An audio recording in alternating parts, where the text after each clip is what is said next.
Selamat datang di dunia model, bantalan elastomerik, dan fenomena menarik deformasi plastik.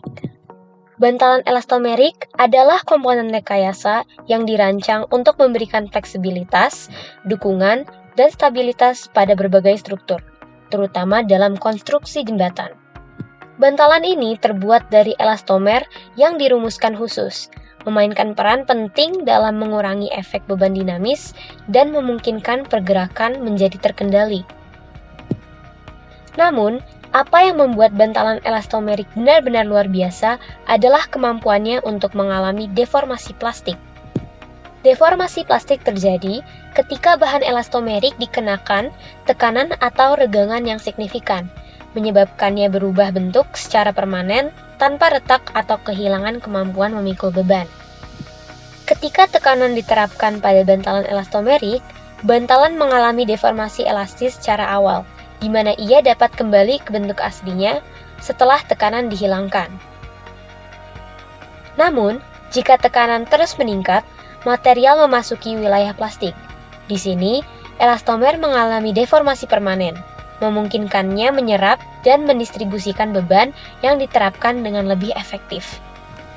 Karakteristik unik bantalan elastomerik ini memungkinkannya untuk menyesuaikan pergerakan yang disebabkan oleh faktor seperti ekspansi termal, getaran, dan peristiwa seismik.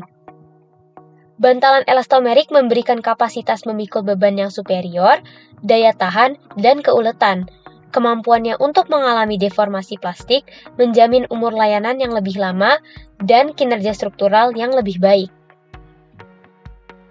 Dari jembatan hingga gedung dan fasilitas industri, bantalan elastomerik memainkan peran penting dalam menjaga integritas struktural dan meminimalkan efek gaya dinamis.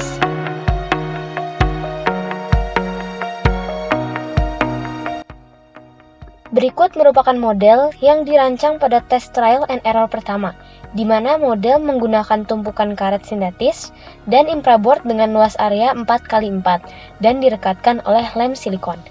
Model menggunakan 5 tumpukan yang disusun dengan memperhitungkan distribusi massa yang paling seimbang. Namun, model ini tidak sesuai untuk struktur yang digunakan, sehingga tidak terjadi deformasi plastis karena sistem elastomeric bearing terlalu kokoh dan berat untuk skala struktural yang lebih kecil.